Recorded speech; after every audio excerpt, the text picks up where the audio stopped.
আসসালামু আলাইকুম দর্শক, কেমন আছেন সবাই? আজকে কথা বলবো মালয়েশিয়া ট্যুরিস্ট বিষয়, ভ্রমণ বিষয় মালয়েশিয়া আসা নিয়ে। বর্তমানে মালয়েশিয়া ট্যুরিস্ট বিষয় যারা আসতেছে অধিকাংশ লোকেই 2 নম্বর ভিসা পাচ্ছে। 2 নম্বর ভিসায় মালয়েশিয়ায় ঢুকে এয়ারপোর্ট থেকে আর বেরোতে পারতেছে না। মালয়েশিয়া এয়ারপোর্ট ইমিগ্রেশন পার হতে পারতেছে না আর। আজকের নিউজ, মালয়েশিয়া এয়ারপোর্ট থেকে ভুয়া ট্যুরিস্ট সন্দেহ বাংলাদেশে, পাকিস্তান সহ ভারত সহ 112 জন আটক।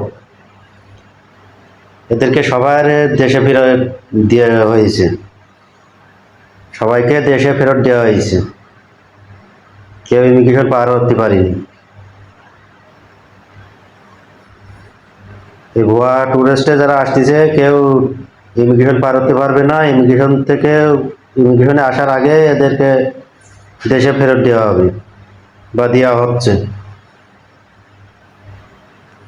আজকে 112 জন লোক সব ব্যাগে দেওয়া হয়েছে, একটা লোকও ঢুকতে পারেনি।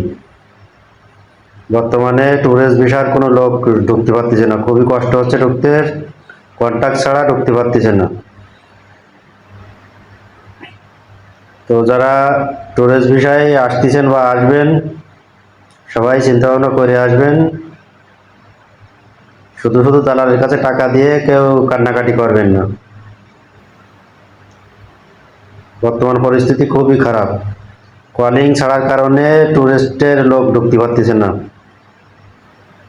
টুরিস্টের লোক যদি এখন ঢোকায় তাহলে কলিংয়ের লোক আসবে না, এই জন্য টুরিস্টের লোক ঢুকতে পারতেছে না বা ঢোকাচ্ছে না।